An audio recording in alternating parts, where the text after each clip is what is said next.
counselor. The last 4, I was the lead counselor for the district, and so I helped to oversee all the new counselors and all the counselors in the district. Okay. So getting back to this book, you were a bronze medal winner in the 2007 Annual Independent Publisher Books Award. Yeah. And what else? This has gone even further. Yeah. It's in 2006, right after it came out, I was submitted, and I was a finalist in the 2006 Best Books Awards. And I thought, oh, they just give this to people. And my sister-in-law, who happens to be in the publishing and was my editor, and she said to me, Colleen, you don't know much about the publishing. They don't give this to just anybody. You have to really have earned making the finals.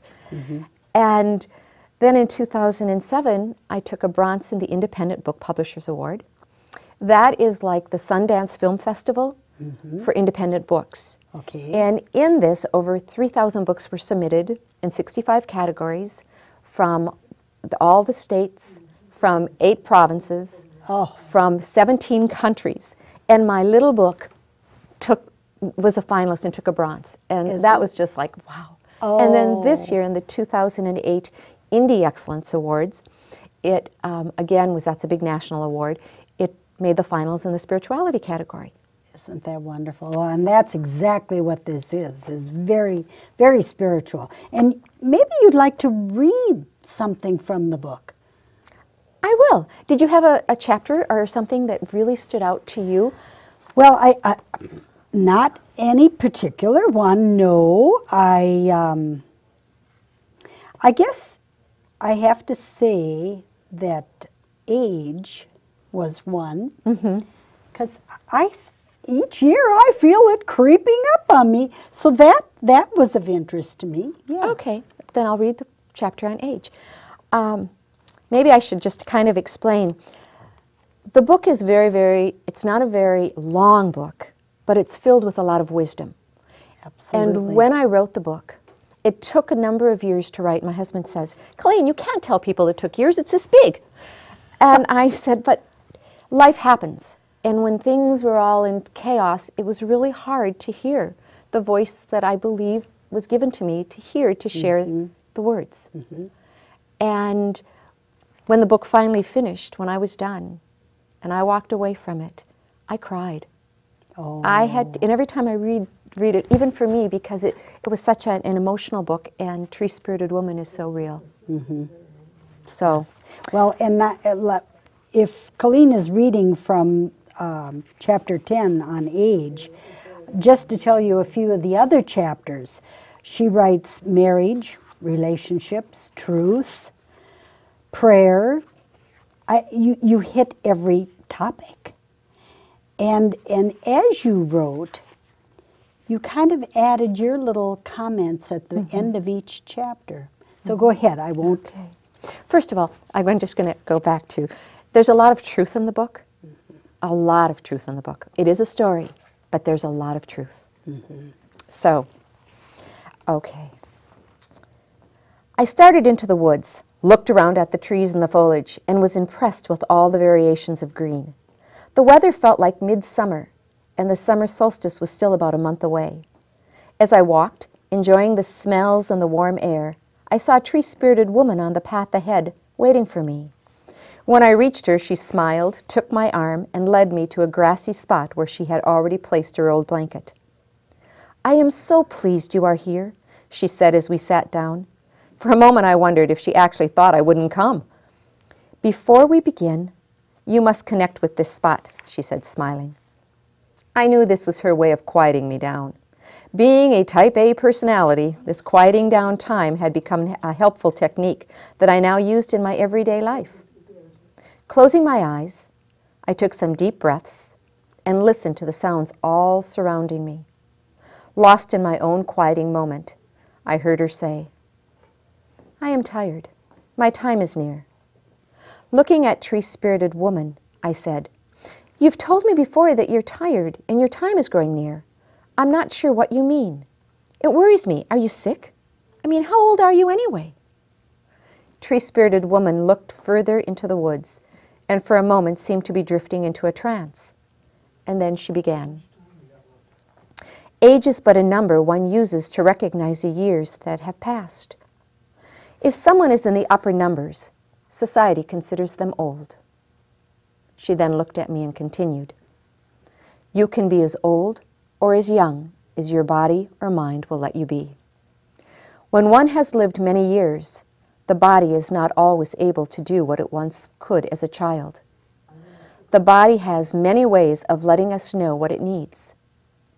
As the body tires, it lets one know it is time to take life at a slower pace. Well, does that mean if I want to stay young, I will? I asked. She smiled at me and patiently continued her explanation. One will age through life experiences and years. The body will change and the face will line. That is true. Do these changes mean one is old and that one has lived many years? She asked me. Well, aren't they one and the same? I answered. She laughed. Have you not seen someone who has lined long before someone else who has lived as long? Does that mean one is old and one is young? She asked. Well, I don't know, I replied. Well, it is true, we will all age and grow older. Living as if one was old comes from one's belief. If one can be active with one's body, it will not age as quickly. As one ages, walking does not need to be as quick as when one was a youth. The body reminds one that they no longer have to be in a hurry. Time passes swiftly enough, she said. Tree-spirited woman continued. If one stays healthy and memory strong, it is important that one continues to learn and grow. The mind is always open to new ideas and thoughts. That does not stop when one has lived many years. There will be some who will be old because they believe what others tell them. Their age number is high, and they are told they are old. They will become so. Others will not listen to the words and will continue to live life to the fullest. They will slow, but they will not hear when others tell them they cannot do something because of their age. Those who do not listen will live a fuller life. I am one who has lived a full life. I quit counting years and have lived each day of my life. Many of my days have been filled with happiness, and many of my days with sorrow. I am pleased I have had many life experiences and would choose to give up none, for I have become the person I am because of all of those life experiences and lessons. She looked at me in the eye and she said, that is how I feel about age. It is for you to decide how you will live, let others influence your beliefs, and how you will choose to live your years. Quietly sitting next to Tree-spirited woman, thinking about everything she had just shared, I remembered I had made a date with Jim. I stood saying, I'm sorry, I have to get going. I have something planned for later this afternoon. Heading toward the parking lot, I thought about aging. I knew people who were far old before their time, and others who were still living their life to their fullest. Tree-spirited woman was right. Society did judge people by their age number. I decided then that I would live my life to the fullest and find some pleasure each day. Getting into my car, I turned the radio up loud and I started singing along. I love that. That's the way I feel. See, I know Good. exactly. Good. You gave your credit to your husband as a constant supporter, and he was the one that took the picture of the tree on the book. Yes. He took the picture that's of wonderful. He took that picture and he took Of your of the there's beginning of each chapter there is just a silhouette of another tree, and he took that. yes. And yeah, he was there. He really supported me. In fact, when the time came that I was to go out and get the book published, my husband is the one who said, enough, enough. It's time. The book is done. I've sat on it. I just, was afraid to let it go. Oh. Because once you put it out there, it can be judged.